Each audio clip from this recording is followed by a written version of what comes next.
Welcome to Tales from the Fandom, a podcast that brings a special guest out of the multiverse and straight to you. And now your host, David Ginsburg. Welcome to Tales from the Fandom, the podcast that brings a special guest out of the multiverse and straight to you. Today's guest is Lena. She goes by Saddle the Hippogriffs Cosplay when she's online. She is an Amazon with a sewing addiction, fueled by her academic love of history, her nerdy taste in pop culture and fashion, and an unending drive to create. She has cosplayed for about 2.5 years and has sewed as long as she can remember. Welcome to Tales from the Fandom, Lena. Thank you so much. So, my first question is obviously the name Saddle the Hippogriffs. Where did you come up with that? I am super curious. So, I've been a medieval history nerd for a long time, and I picked up an old book in an antique store. I believe it was uh, French medieval legends or legends of the Middle Ages or something. And in the first cover, it had this quote: "Saddle the hippogriffs, ye muses nine, and straight will ride to a land of old romance." And I just loved it because it fit my cosplay and my history so well. And that's all just about like the nostalgia and the old romance of these different worlds. So I thought it could be a good fit. Awesome. Yeah, that was one of the most unique names that I have seen out on the internet when I've been going through and looking at different people for guests and stuff. Your name stood out and I was like, "Wow, like what could it be from?" Because, when I think of hippogriff, I automatically default to Harry Potter. That's what everyone thinks about. And it's really funny because I went to Universal in Hollywood a while back and they have a hippogriff ride. So I was like, yes, they called me. That's so awesome. Yeah. So, how would you describe fandom? I mean, I'd basically just describe it as a community in which people share a common passion. So I guess it works for comic books, movies. You could even call sports a fandom. It's Mm-hmm. just a community where people have something that they share and some sort of common thread in their lives. Like Jeremy Renner's gorgeous arms. Yeah, that's my roommate's. I mean, he does have nice arms, but yeah, that's definitely one of her favorite things. Okay, and what fandoms are you into? For me, it's definitely Game of Thrones, young adult sci-fi and fantasy lit is definitely where I first started getting into fandom. Star Wars, Disney, definitely Disney.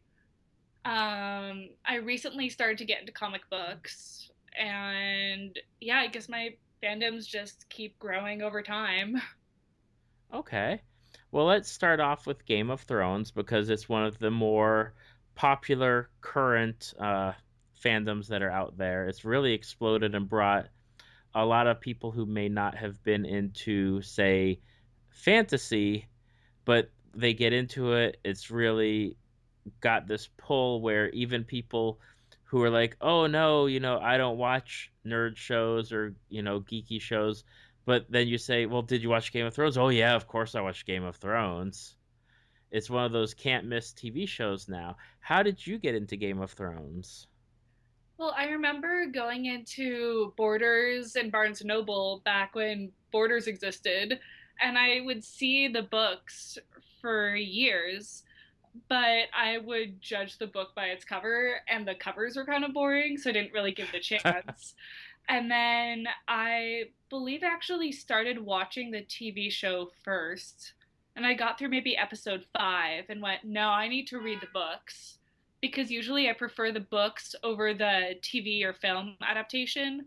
But if I Hmm. read the TV or film, or if I watch the TV or film first, I don't get the same enjoyment out of reading the books because I already know what's going to happen.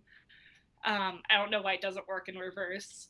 So I went to the bookstore, got all the books, and just speed read through all of them and absolutely loved it. So I first read the books, it was quite a while ago now, it must have been about 5 years. But the start of the TV show and then reading those books really got me hooked. And then my dad saw how interested I was in the show, and he started watching it and reading the books. And I think that was back in college. And then I moved back home for a year between college and grad school. And I sat him down and I said, Dad, I'm happy that you're watching this show as well, but we will not watch a single episode together because that would just be awkward. And he agreed. Yeah, we're like, let's not let's avoid these awkward moments with all of the sex and violence on the TV. Right, right. Yeah, that was how I got into it. Was I watched the first season and then found out that it was, after talking with friends, that there was a book series out there, and it had obviously been out there for a while.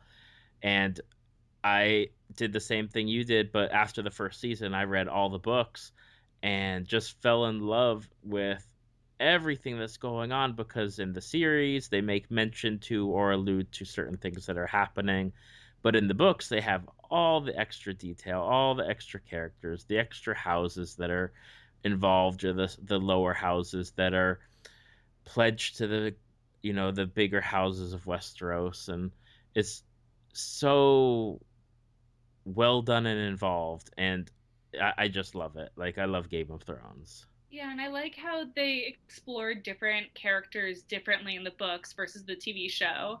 Like, for example, I like that Sansa has gone through her personal growth a lot more quickly than she has in the books. Yes, it's been horrific how she got there, but I've been a huge fan of Sansa for a long time.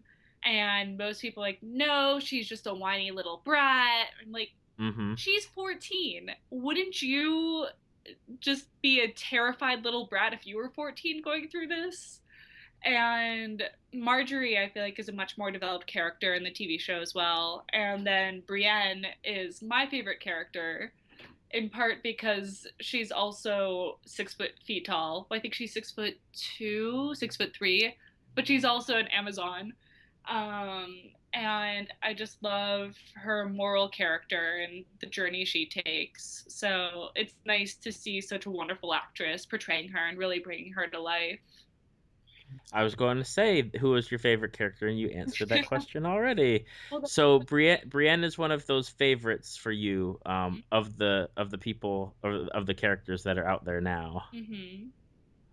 Yeah, Okay. she definitely is. And I mean, Gwendolyn Christie's an amazing actress. I love her as Captain Phasma in Star Wars as well. So I'm planning to do Brienne of the First Order cosplay for Star Wars Celebration this year. Oh, that'll be cool. Yeah, And hopefully, this next episode, Phasma has much more of a role than what she had in the episode 7.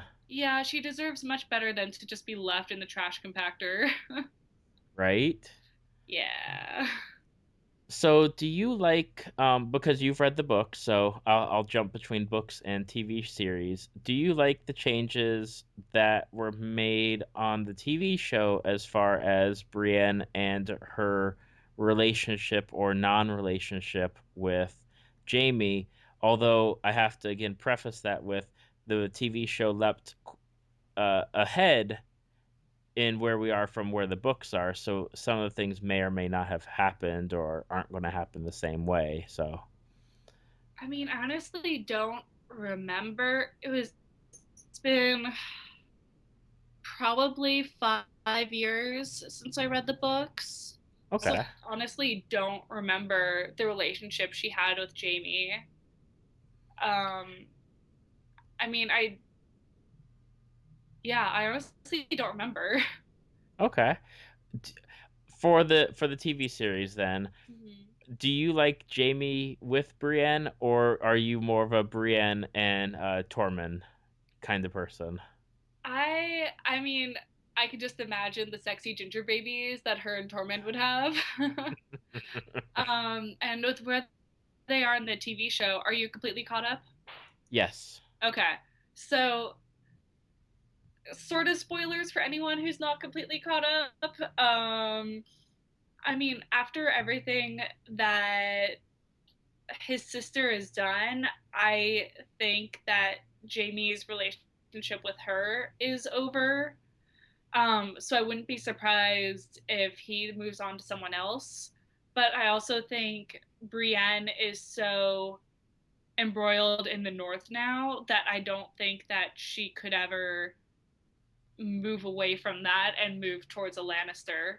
So maybe if Right. Jaime not just like emotionally but politically turns against his sister, maybe something could happen. But I think so long as he's in King's Landing, nothing ever will. And I don't know if I could see the show putting them together, but I don't necessarily feel like I need that as a fan. Right. Do you Oh. suspect something, or what are your thoughts? I don't see Jamie making it out of what he's eventually going to have to do to his sister. Mm-hmm. I see it more of Jamie's going to have to sacrifice himself at this point to save Westeros from his sister, Cersei. And obviously, there's the whole prophecy that Cersei heard that her younger brother is going to be the one that like ends up killing her. And there's always the talk whether it's actually Tyrion or if it's going to be Jamie, and Jamie's the younger twin. So I see it as Jamie's going to kill Cersei, but something's going to happen to where he's going to have to like kind of fall on his sword too to take her out, and Brienne's just going to lead that life, and I don't know how it's going to shake out with, at least on the show, with her like she's tied to Sansa, and if Sansa either stays in Winterfell or does something, at King's Landing in the future, who knows? But it'll be interesting to see where they go with it. Yeah, I mean, my theory is that it's gonna be Danny and John. I mean, I don't really care for them, but it seems like that they're gonna be the ones that end up together on the throne. Hmm. And then I really want Tyrion and Sansa on the small council, and to be a badass married couple again, where it's going to be a very platonic relationship, but Sansa's made it clear after everything that happened with Ramsay, she doesn't want kids, she doesn't want any of that like sexual aspect of a marriage. So Right. I could see her and Tyrion having just like very companionable marriage and just being badass advisors on the small council. Maybe Brienne could be either on the small council or one of the new iterations of the King's Guard. That would be pretty cool. Yep, that's my hope for the future. Are there any characters that you love in this show that you feel don't get enough love from people like in the fandom community? I mean, I feel like until the past season or two, Sansa was not getting enough love. But I feel like now that she has come out of that very dark period and really asserted her agency, she is much more beloved. And all of a sudden, these people started liking her. I'm like, see, she's a pretty good character right there. But I think Catelyn Stark too has been very underappreciated. And yeah, okay, she made some of not the best decisions, but she's similar to Cersei in that they both, every decision they made was for their kids. No matter how wrong it was, their motivation behind it was to protect their kids. Absolutely.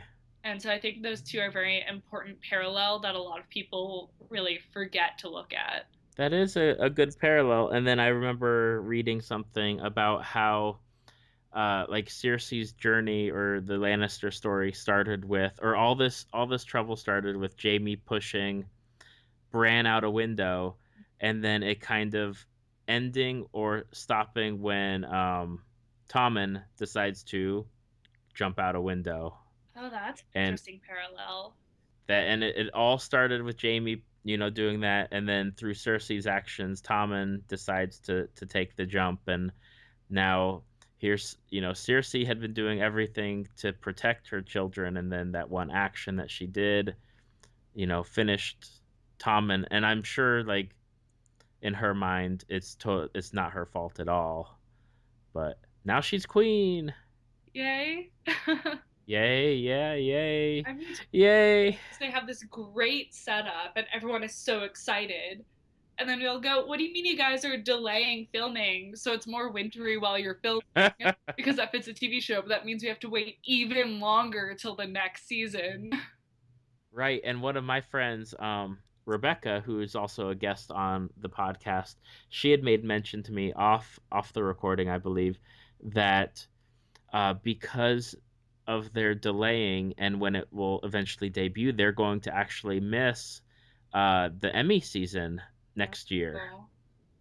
So they'll have a gap for like a year gap between Emmy contention. Interesting.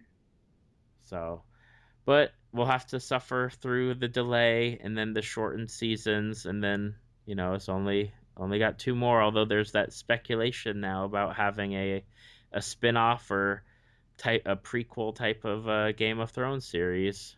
Oh, I hadn't heard about that. Yeah, they are talking about.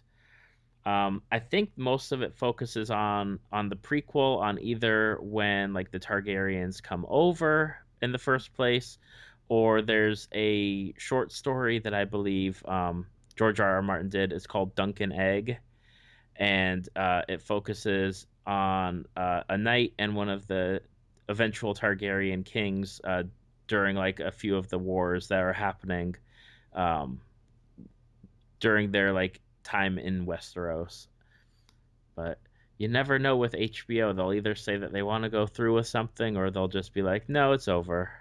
Yeah, you really do never know. Going off of Game of Thrones, when I send out the questionnaires, I'm always fascinated by stuff that my guests send back to me, and you were no different.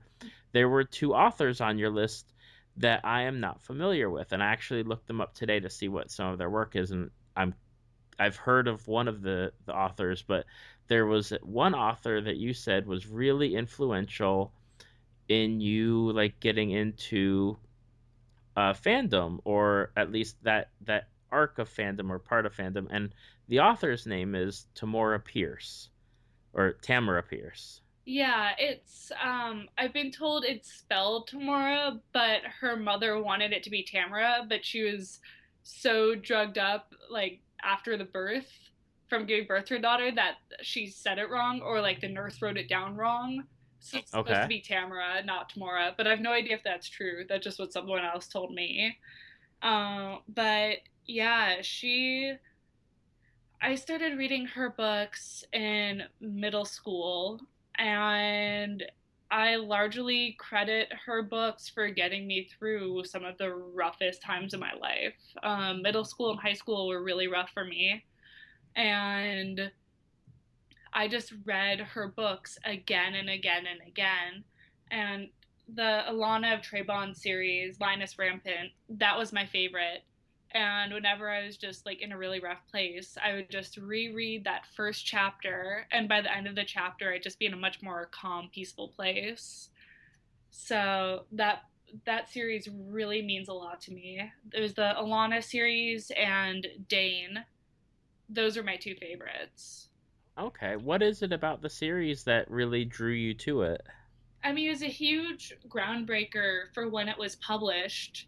You know, nowadays it's always a young female beating the odds and defying sexism and all these things, but she was really a pioneer for her time in that it was a young adult novel, but she talked about sex and like loving someone but purposefully choosing not, and just defying the odds and just really finding out who you are as a person and what it means to be an outcast, and how as an outcast you can still find your place in the world and actually find your place in the core of the society in which you live.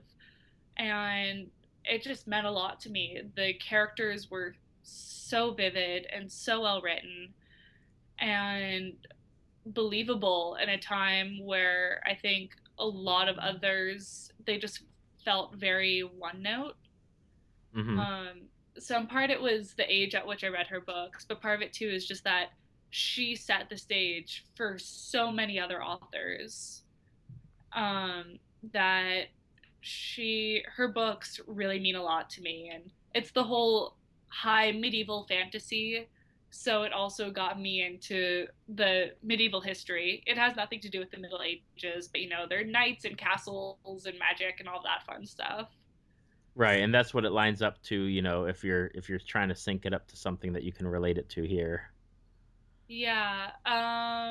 You mean like what would be a good comparison? Oh no, I'm just saying if it's got knights and stuff, you automatically like you're making that connection to medieval history, Yeah, exactly. and that's what you're going off of. Mhm. How many books are in that series? Just out of curiosity. So she has a number of series, and there are 4 books per series. So Okay. Linus Rampant is about Alana of Trebond. And then I forget what the Dane series is about, but that's a foursome as well. Okay. Um, so Alana is a girl who's a twin, and she's always wanted to be a knight, but because she's a female, she can't. And her brother always wanted to be a magician, but because he's his father's only son, his father wants him to be a knight. And their father is very scholastic and stuck in his books. So they actually trade places, and she pretends to be a boy and goes off to the palace to train to be as a knight. And her brother goes off to the cloisters and trains to become a mage. And so it's all about her struggle as she gets older, learning to fight, and then she hits puberty, trying to hide her gender, and then just befriending the prince who will become the future king, and all these people who end up being the most influential people of their generation, and just seeing her grow up and fight evil and all of that fun stuff. Does she have a relationship with her brother throughout the series? Yeah, it has to be a distant one just because they grew up so far away. But, Hmm. being siblings, they have that special connection, especially when they were so inseparable before they left home. Okay. Yeah, that scene, like when you're describing it, I was like, wow, that'd be a really interesting uh storyline to follow, is if they had like run-ins during the books, like he's out doing mage stuff and she's being a knight and they like run into each other. It's like, oh, like look at you. Yeah, she goes and visits him once or twice, but he's mostly just holed up inside the academy or the cloisters where he's staying. But then he comes to the capital at one point to help her out. It turns out he's become one of the most powerful magicians of his generation, so he ends up being quite useful. Oh, well, that's awesome. Mm-hmm. So if someone was interested in getting into the book series, is listening to the podcast, what would be your pitch to them on, this is a book series that you need to read? I mean, I guess I would say it's in the traditional genre of the high medieval fantasy, and we have so many books out today that are very derivative of each other. But since this one is one of, I think, the best examples and one of the earlier examples of what we see now as medieval high fantasy, it's just a beautiful representation of the genre, but also just a great book in its own right. And that you have the trope of the girl trying to hide her gender to become a knight, and then there's the dashing young rogue and the handsome prince, and but they're all very real, very human characters that you see them grow up. They start at the age of 11, and you follow them until I think it's about 10 years worth of time, but I may be wrong with Okay. that. And then her books continue, and with her other series, the other characters still touch in. So in the Dane books, she meets Alana when she's already a knight. And then she even wrote a series about Alana's daughter and her adventures. So she really created this whole world that just grows bigger and bigger as she keeps publishing more books. Oh, well, that's awesome because then you really have a great book series where you can just invest yourself into these characters. Yeah, and there's one series which I didn't enjoy as much. It was about Kit, who's the next girl to become a knight after Alana. Because Hmm. after Alana becomes a knight, they make it legal for women to train as knights, and Kit is the first one to really say, "Yes, I want it." But I didn't really engage with Kit as a character as much. But I read the series because Alana and Jonathan and Gary and all these characters from that Alana series were in it, and I wanted to see what they were doing in the midst of the series. Right. I know that with I don't remember if it was a book series or TV series where I had found out that certain characters were showing back up, and I was like, "Oh, I don't want to do it, but I want to know what my characters are doing." Yeah. And then there's another author that you had talked about. It was Sarah Maas or Mass, Yeah. and she does. And I looked it up, the Throne of Glass series, which I've heard some of my friends talking about. They say it's really good. Yeah, I only started reading it probably about 6 months ago. I had sort of taken a break for a couple of years from reading a lot of sci fi fantasy literature, and I picked it up and I just devoured it. With the first book, apparently it took her a number of years to write, and she would post up a chapter at a time online. And so you could sort of tell that it was much more slow growing piece. But then the characters she created and the world she built was so fascinating. And a lot of series, as you go from one book to the next and the world gets bigger and bigger and bigger, it gets a little too big and the author mishandles it. I felt that problem with the Divergent series, Hmm. but that's not the case at all in this series. It Who she is and her world in book one is so different than who she is at the end of the latest book, but the trajectory makes clear sense. And the amount of people that she meets, the amount of change that's happened, it feels very realistic. So I just saw at the airport the other day that the next book is out in the series, and I'm so excited to start reading it. So what is this series about? Because I've heard people talk about how good it is, but I know nothing about it. So it starts out as I don't know if it's pronounced Kalena or Selena. I think the back of the book, it's in the pronunciation guide, it says Selena, but because I've been reading it as Kalena, I still call her Kalena Sardothian. But she is an assassin who was caught a year ago and is in basically a slave labor camp. And then the prince pulls her out and basically says, "So there's this competition to see who's the best assassin in order to basically be the king's personal assassin." And so he brings her to the court to play these war games, and then one after another, different contestants start dying in horrific ways.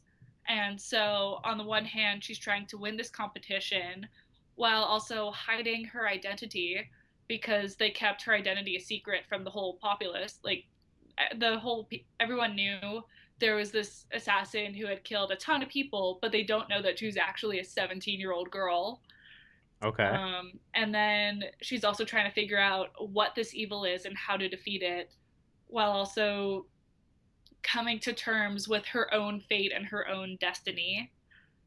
So after that book, it gets a lot bigger. You learn a lot about who she is, the world she came from, the dark secrets of her past.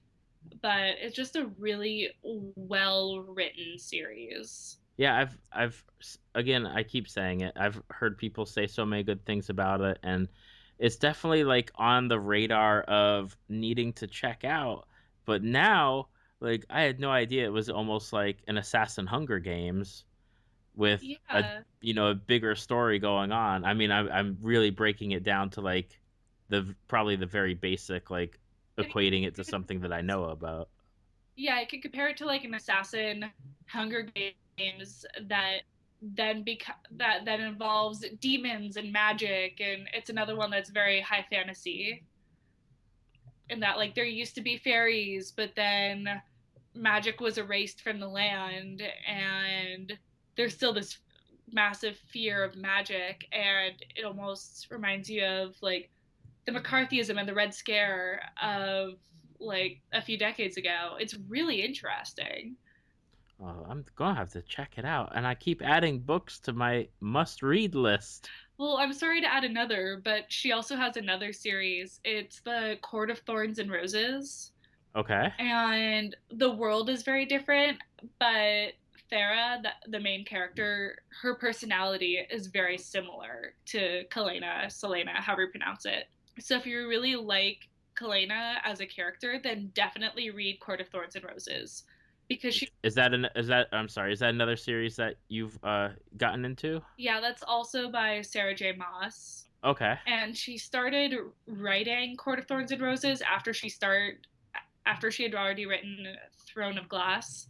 And so I think she's been switching back and forth between which one gets published next.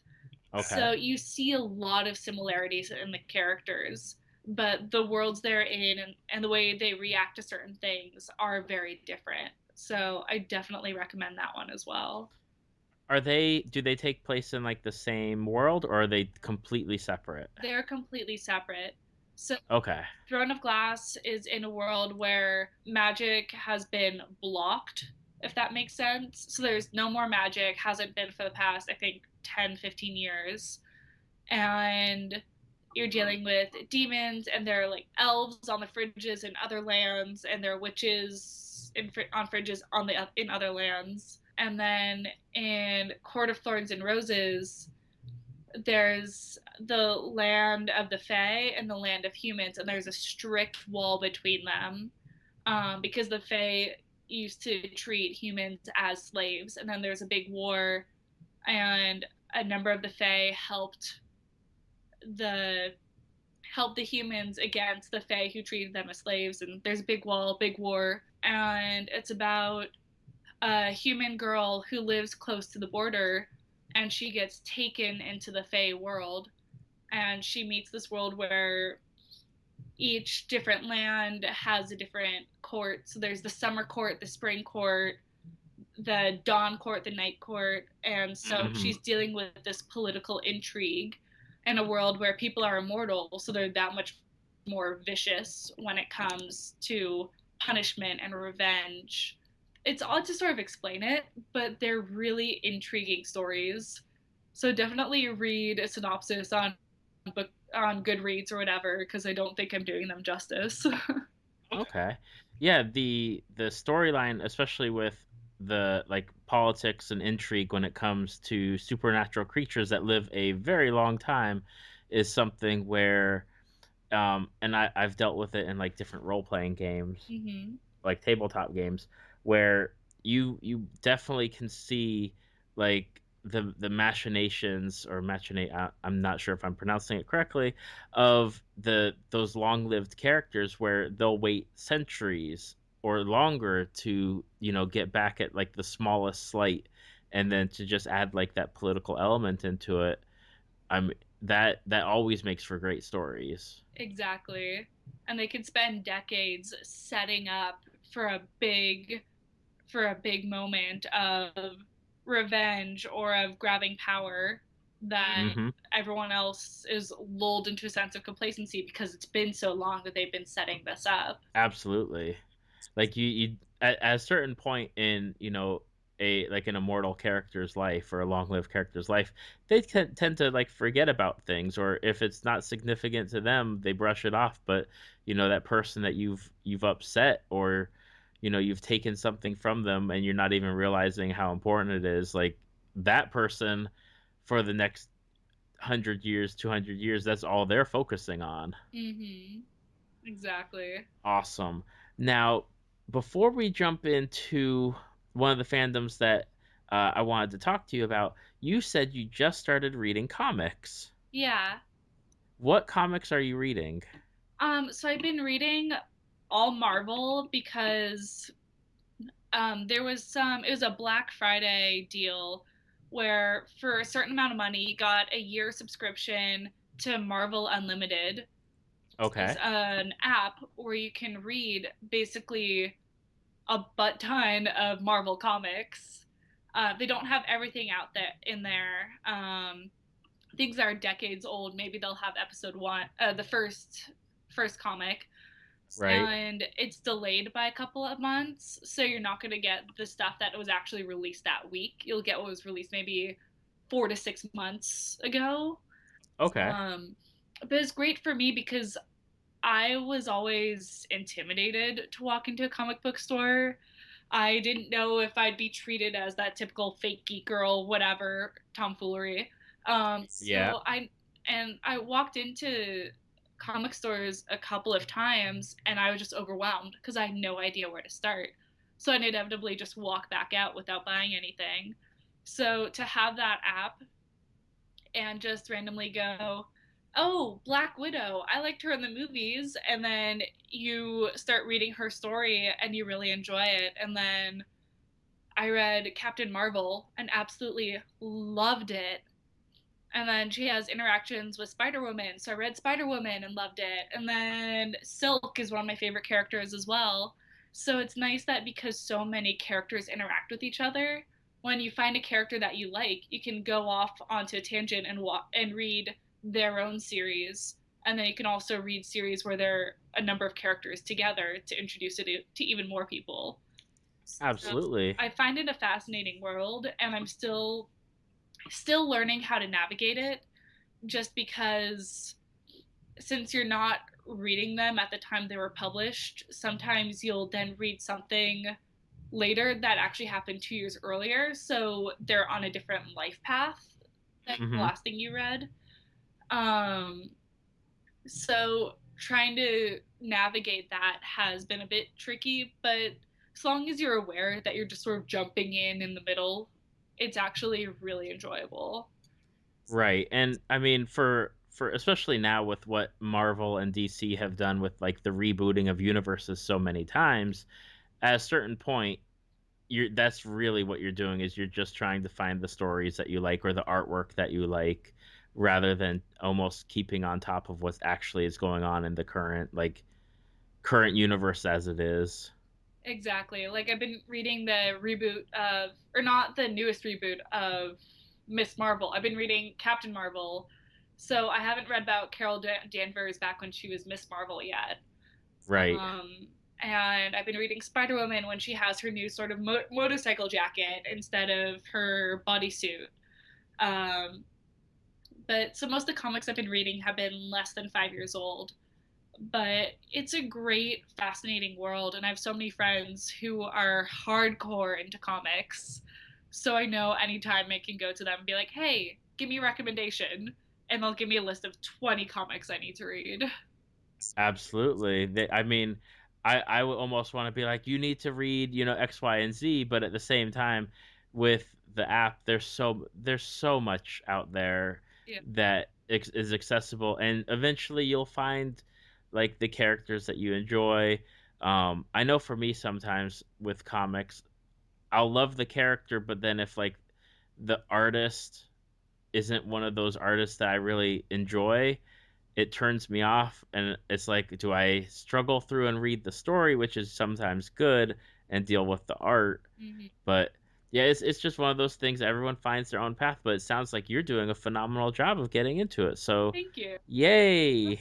But yeah, it is interesting too how, like, for some reason I've never been a big fan of Spider-Man. But there's this one Spider-Man series where you're first introduced to Silk, and I'd read the Silk series and absolutely loved it, and so then I had to read this Spider-Man series in order to get the origins of Silk. I was like, Right, I'm not a real big fan of this guy, but Silk is pretty awesome. But I still enjoyed the story, and I really enjoyed the characters. He's just not my favorite.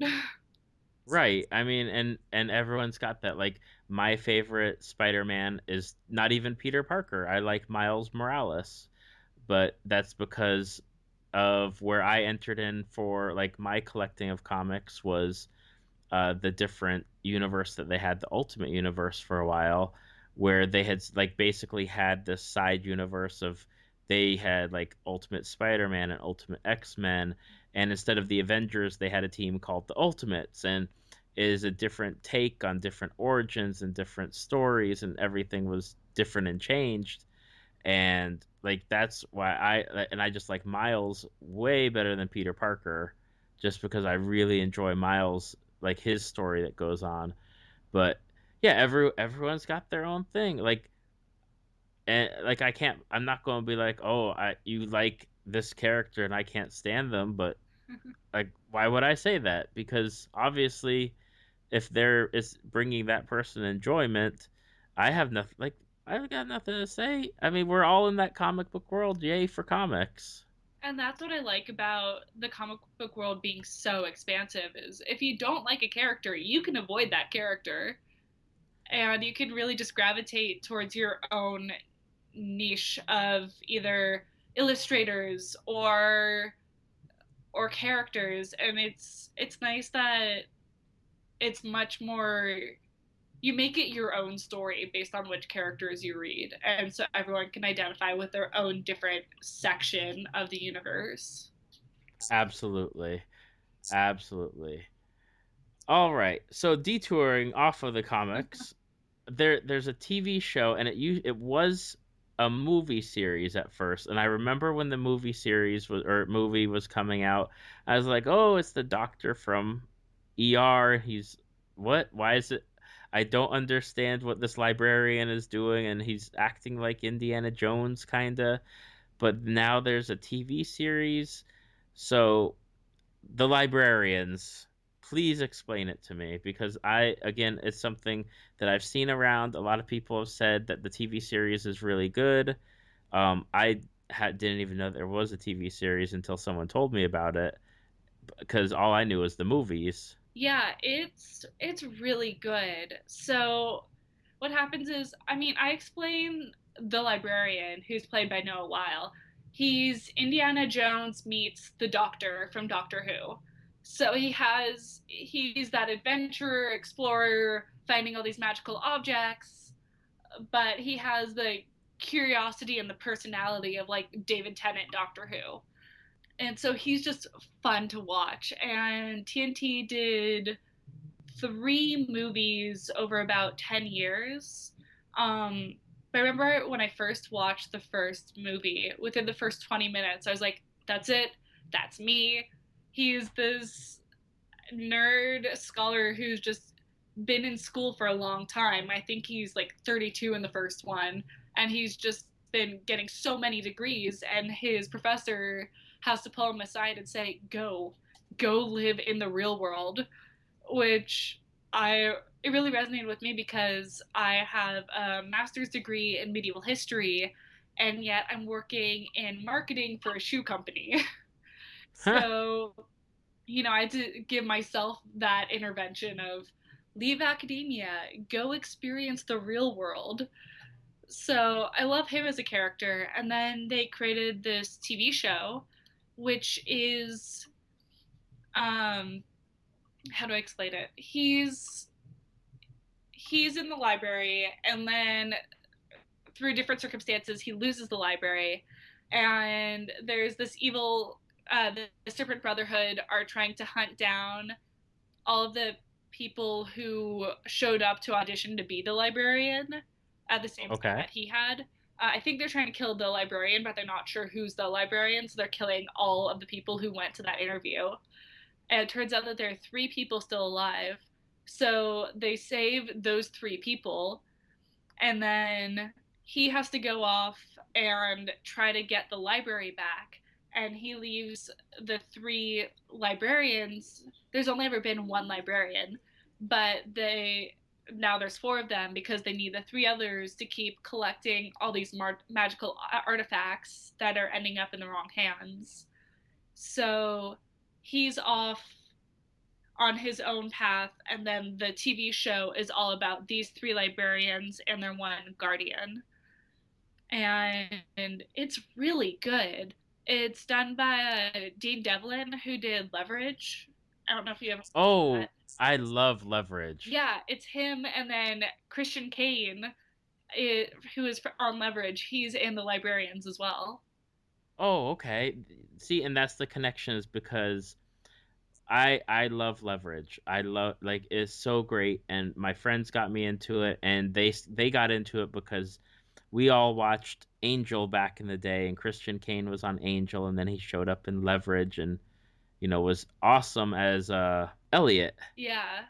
on Leverage, and then that's why they're into the Librarians is because there he is again. Yeah, exactly. The reason, well, first I started watching The Librarians because I'd watched the movies, but also one of the reasons I was really excited for it was because it was Dean Devlin and Christian Kane from Leverage. So if you liked it, you should definitely watch the series as well. There's been one or two seasons, and I think the next season is airing really soon. I'm gonna have to look for it then because yeah, I'm gonna have to get into it before it starts. I don't know if I'm gonna have enough time. Time. Or have you seen Warehouse 13? That was a Sci-Fi Channel show. I think I've caught like a few episodes of it, but Okay. didn't watch all of it. That's also a really good show that is very similar. But I feel like the acting is a little better in The Librarians. Okay. My problem with Warehouse 13 is that the two main characters, the I don't know if it was just the personality of their character or the actors, they just didn't have as much going on personality wise. But then all of the other characters have so much personality, and Claudia Donovan is just like my soulmate. She's wonderful. So there are a lot of great characters in that show too. Okay. Just to give you another show to watch. Man, I hope they're on Netflix. Warehouse 13 was. I don't know if it is anymore. No. Um, Netflix taking things away after they give them to me. I know. But yeah, Warehouse 13 and Eureka on Sci Fi Channel were two of my favorites for quite a while. And now have they been replaced by the Librarians, or is it just that they're off to the side because they're not airing anymore? Well, they're off to the side because I've already watched all the series. Right. Because I will just marathon one show at a time, just as on the background as I'm sewing or embroidering or whatever. So I'm currently going through Stargate SG-1, and I've also been doing Falling Skies at the same time right now. Which also has No. Noah Wiley or Wiley, Yeah. how do The you pronounce reason it? I started watching Falling Skies was because Noah Weil is in it. I sense a trend here. Maybe.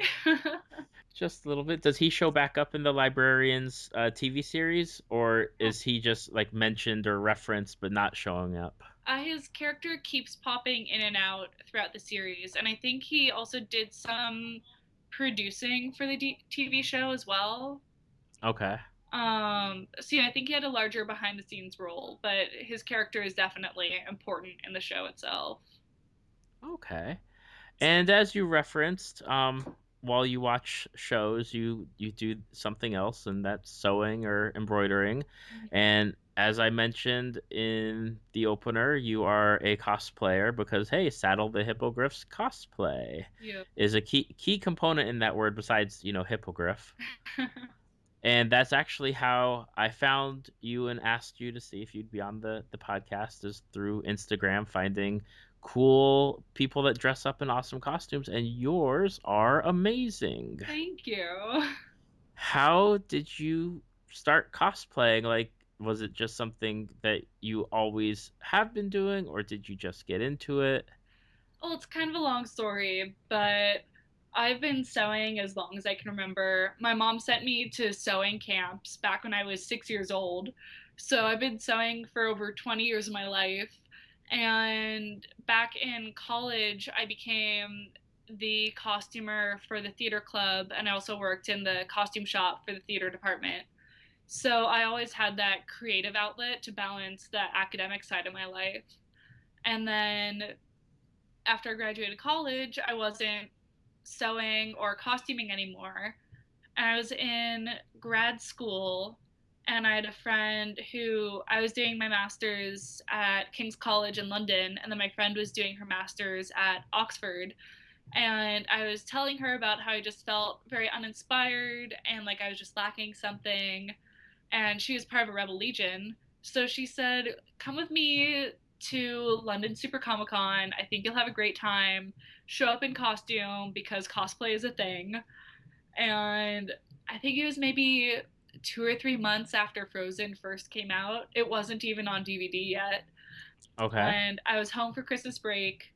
I made Anna's winter outfit, and I showed up at LSCC. I think it was in February, and I just had an amazing time. I met all these wonderful people. I was surrounded by all these nerds. One of my really good friends, he was standing in front of me in line when we were just checking in for our tickets and everything, and he was dressed as Sherlock, and he was carrying around a violin with him because he could play the violin. And it was just standing in line with them for half an hour. We bonded, and I just love the community. I love the people. So I didn't have a sewing machine in London, but I found a sewing cafe where you could pay by the hour to use their sewing machines, and you had What? tea and free cookies. It was great. And so that's what I did. I would cut out all my fabric and have everything pinned and ready to go in my tiny little flat in London, and then I'd take the tube over to Clapham and sew to my heart's content, and it was great. And from there, I was hooked. And then I moved to LA, and I went to Long Beach Comic Con. It was my first American convention, and I had just parked. I was walking to the convention center, and there was this girl waiting at the intersection. And I was like, "Oh, cool! I'm not the only one in costume." And she went, "Actually, I'm wearing the Lita, but..." And now she's one of my closest friends in LA. So it was wonderful that it's not only become a creative outlet, but it's also really where I found all my friends here in LA. And there's such a strong cosplay community. And we have so many great resources that you can't really find in many other places. I mean, I have the LA Fabric District at my disposal. So my costumes cost me a fraction of what they cost me in London to make. Right. And I've talked to several people out in the LA or California area, cosplayers, and that community specifically, I mean, between all the conventions that seem to be going on, because here in Orlando we have like one really big one, and then smaller ones, and then like kind of like satellite ones in smaller towns, or smaller conventions in towns that are close by. But over in California, it seems like there's a convention almost every week. Oh yeah, it's crazy. We have so many conventions. Just in the past 2 or 3 weeks, we had Long Beach Comic Con, and there's a new one, Nerdbot Con. And then my friends and I are all gearing up for Kamikaze, which is Halloween weekend. Hmm. So my roommate and I are currently drowning in fabric because she and I are making live action Cinderella and Prince Kit. So while Awesome. she's dying in chiffon, I am trying to make my first pair of pants out of non-stretch fabric, and I'm slowly dying inside. But yeah, there's always a convention coming up, and which is both a blessing and curse because if you don't finish a costume in time, it's okay. You can just wear it to the next convention a few weeks later. Right. But then it's also a curse because there's so many conventions you want to go to, and at some point you need to prioritize and go, okay, maybe I'll only do 2 days of this convention and skip this other convention just to be kind to your wallet and also just have enough time to do other things. Right.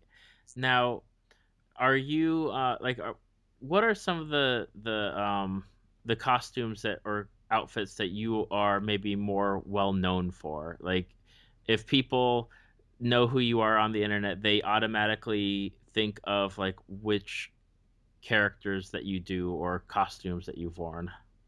Probably my most well known is I did a female Bert from Mary Poppins. I did his Jolly Holiday outfit. So I did sort of a Victorian riding jacket style coat with white pants, and a boater hat. And that one has gotten quite a lot of visibility.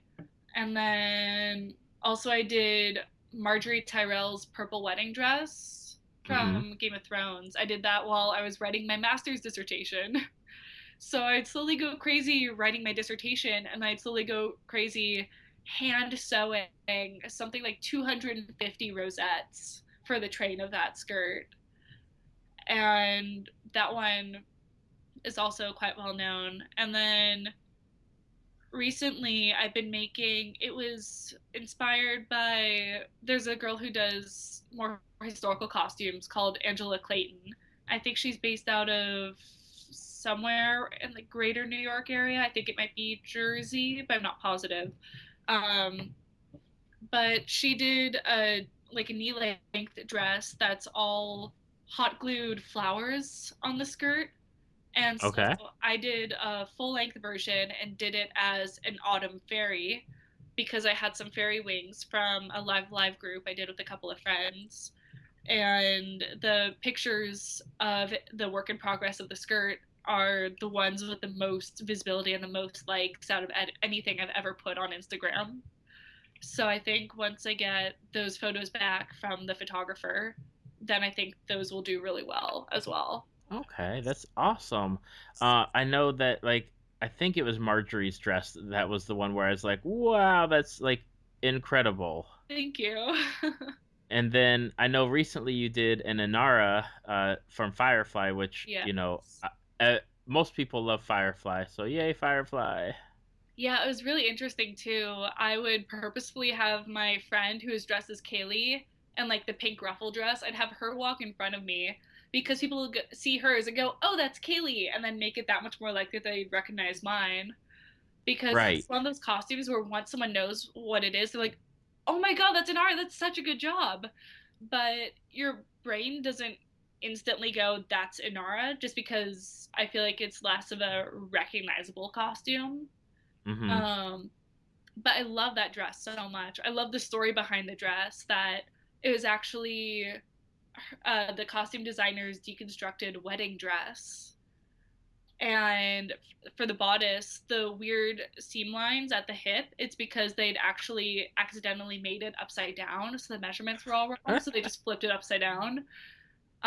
So I love that dress and I'm so happy I got to do it.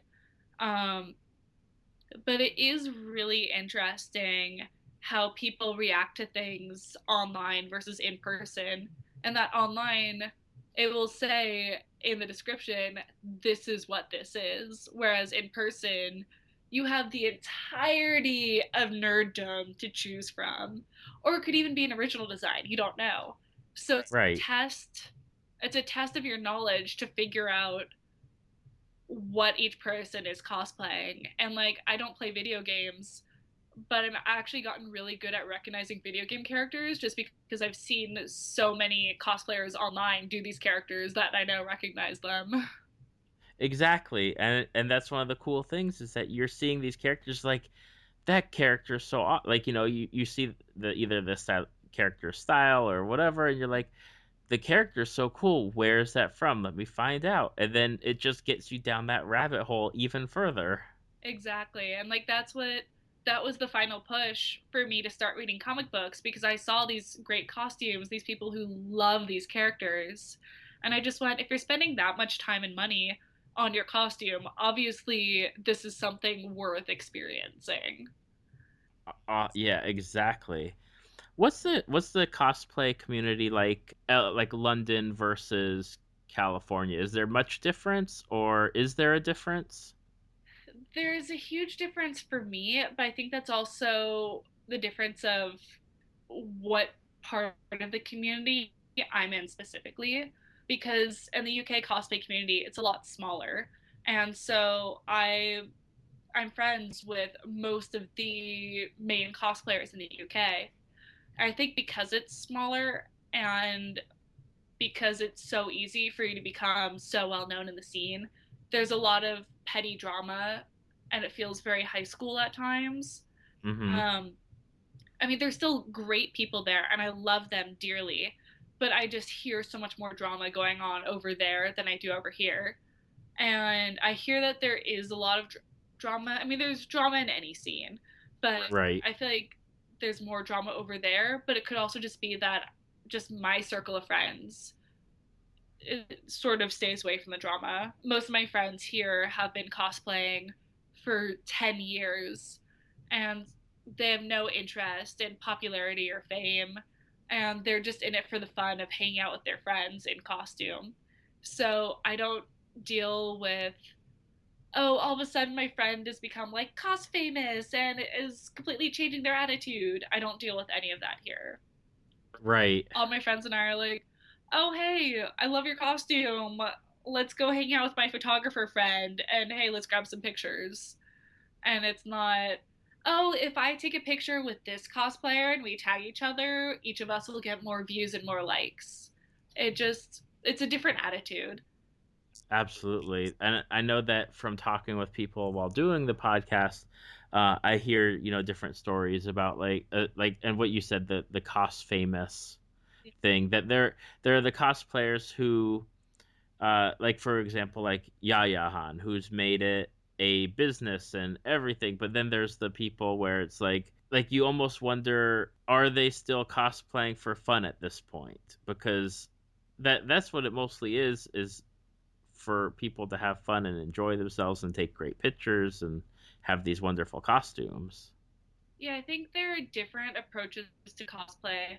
And, for some, I mean, there's the rare bird that is Yaya, and I'm so happy for her that she's able to make this her business and that it pays her mortgage. And all these people hated on her when she did the Yaya Han fabrics for Joann's, and I'm like, no, be proud of her that she did this. She pioneered this.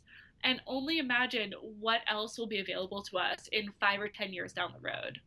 Exactly. Like, and I remember watching, I think it's called Heroes of Cosplay on, Remember that? I think it's Sci-Fi. Yeah. And you see the people that are being invited to the conventions as like the cosplay guests, or like Yaya Han's doing judging at different conventions, or she's got to debut a new costume, or she's flying to different countries, and you see, like, they show you how hard she is working. It's not like she's just putting on a costume that someone else has made. Like, she's doing the work, and she's like pioneering some of these skills or talents, or putting things that are out there more into the mainstream. Like, everyone should be happy for anyone's success if it gives you more like open access, like, Exactly. Like, I'm to happy for her, like her or Jessica Negri, that they are working hard. I think a lot of people have this idea of like, oh, once you're cos famous, you can just sit back and companies will throw you money. Like, no, they are working hard for it. And a lot of cosplayers that are really well known that I admire, like Stella Chu, she still has a day job. And yet she also does all of this cosplay. All most of these people still have day jobs. They right, can't do it 100%, and they probably may not even want to, because to really make it make it your day job, usually you need to also be, say, a prop maker or take cosplay commissions. I have a couple of friends where their sole income is from cosplay commissions, and that's great. Their work is absolutely beautiful. um, but I just don't want to work with clients. I took right, on a few commissions over the years, and I'm proud of what I made, but I just didn't enjoy it to the same level that I enjoyed making for myself. And the number one reason why I cosplay is from the joy of sewing. I love wearing the costume, I love doing photo shoots, I love going to conventions, but the number one reason for me is the sewing. So it's really just up to each person what aspect of cosplay makes them happy. If you're happiest sewing, great. If you're happiest taking photos and modeling in front of a camera, great. Maybe that means that you're more likely to buy a costume so you can cosplay this character. Or if you're like me, you're gonna sew every single aspect, even though you're hitting yourself in the head for deciding to make pants instead of buy them. So I think that's the thing with cosplay that a lot of people forget, is that each person approaches it differently. And I guess it's the same with any sort of fandom where every single person approaches it differently and they each find their own fulfillment in a different aspect of the fandom. Absolutely. Absolutely. You hit the nail on the head. Is Like that we're all on the same island, but we might just be in different parts of it. yeah. Okay. So if people are listening to this podcast and they want to see your Marjorie Terrell wedding dress with the 250 rosettes that you hand sewed on there, or to check out other costumes that you have done or see your progress, what's the best places to go to do that? So the two main places are Facebook and Instagram. Facebook, it's facebook.com/SaddletheHippogriffs, or just type into that handy search button, Saddle the Hippogriffs Cosplay. And then on Instagram, it's at Saddle the Hippogriffs, just one word. I technically have a Twitter, but I don't think I've ever used it. And I have an email address as well that should be on my Facebook page. So if you want to contact me about a commission or something, I do occasionally take on a commission, but I won't be taking on anything for the rest of the year just because I have too much sewing to do already. Right, you got to get those pants done. Exactly. Well, I mean, they're almost done, but then I need to make the jacket and do all the embroidery and everything. So Right. I'll be busy. All right. Well, your websites will be on the show notes and on the Facebook page and everything on Tales from the Fandom. And Lena, I just have to say thank you for taking the time out of your schedule to record with me. It's been fun. Thank you so much for having me. I had a great time, and I apologize that I have a cold, so I'm sure I sound all sniffly and weird throughout this whole thing. You sound better than me, and I don't have a cold, so I just appreciate your time. So thank you. And everyone that is listening, please go check out Lena's Facebook page and Instagram. You will not be disappointed. Thank you for listening to Tales from the Fandom. Subscribe to us on iTunes or your podcast app of choice.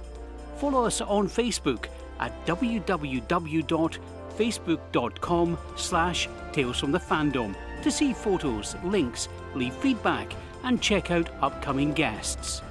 If you'd like to be a guest, email David at talesfromthefandom@gmail.com.